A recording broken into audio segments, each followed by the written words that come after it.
Assalamualaikum warahmatullahi wabarakatuh. Perkenalkan, nama saya Windy Andriani, NIM F19057, kelas 3B Farmasi angkatan 2019. Di sini saya akan membahas tentang pengolahan simplisia.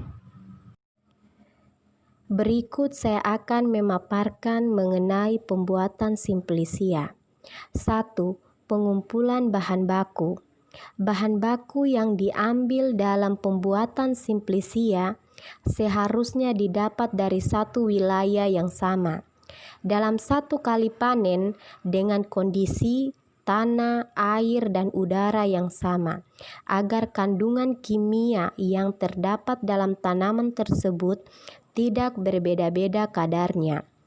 Waktu panen sangat diperhatikan dalam pengumpulan bahan baku ini. 2. Sortasi basa. Pada proses sortasi basa ini, bahan baku tanaman yang akan dibuat simplisia dilakukan sortir atau sortasi langsung setelah proses pemanenan.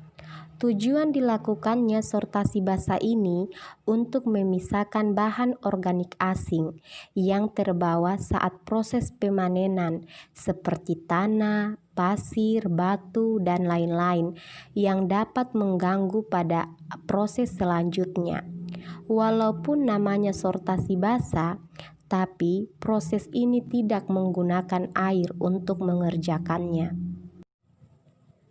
3. Pencucian. Proses pencucian ini dilakukan menggunakan air yang mengalir, agar air yang membersihkan tanaman yang akan dibuat simplisia selalu bersih.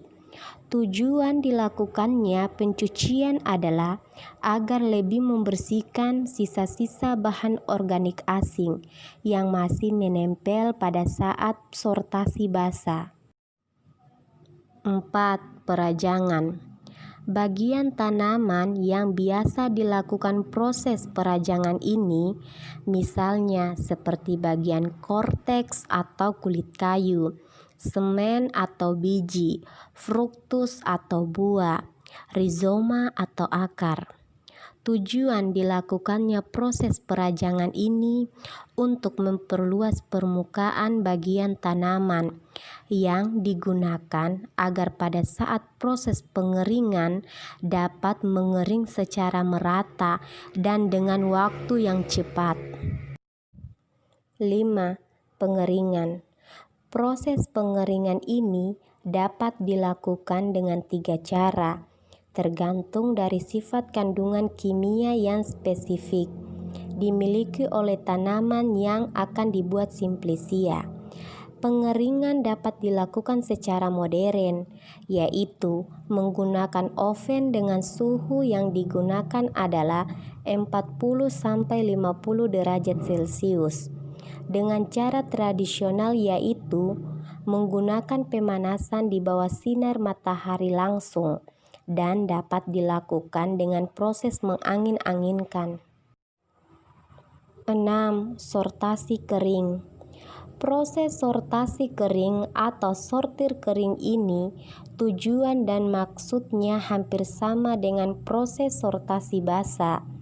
Namun, pada proses sortasi kering ini memisahkan bahan organik asing yang memungkinkan timbul.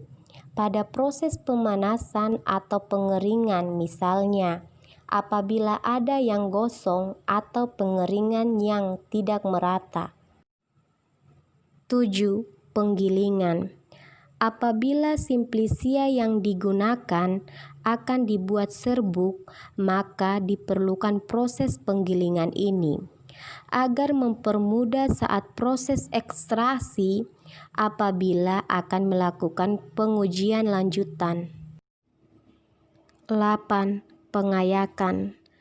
Pengayakan ini tujuannya untuk memisahkan simplisia yang telah digiling apabila ada ukuran yang belum rata. Biasanya untuk simplisia menggunakan ayakan MES 20. Proses pengayakan jangan menggunakan ayakan yang menghasilkan serbuk yang ukurannya terlalu kecil, karena dapat mempersulit pada proses pengujian lanjutan seperti ekstraksi. 9. Pengemasan atau pengepakan. Pengemasan atau pengepakan simplisia yang telah dibuat lebih baik disimpan dalam wadah yang higroskopik, yang kedap udara, dan lebih baik terbuat dari kaca, agar simplisia yang ada di dalamnya tidak cepat mengalami pembusukan atau ditumbuhi mikroba. Sekian dari saya, cara pembuatan simplisia yang dapat saya berikan. Semoga bermanfaat. Lebih dan kurangnya saya mohon maaf. Wabillahi taufiq wal hidayah. Wassalamualaikum warahmatullahi wabarakatuh.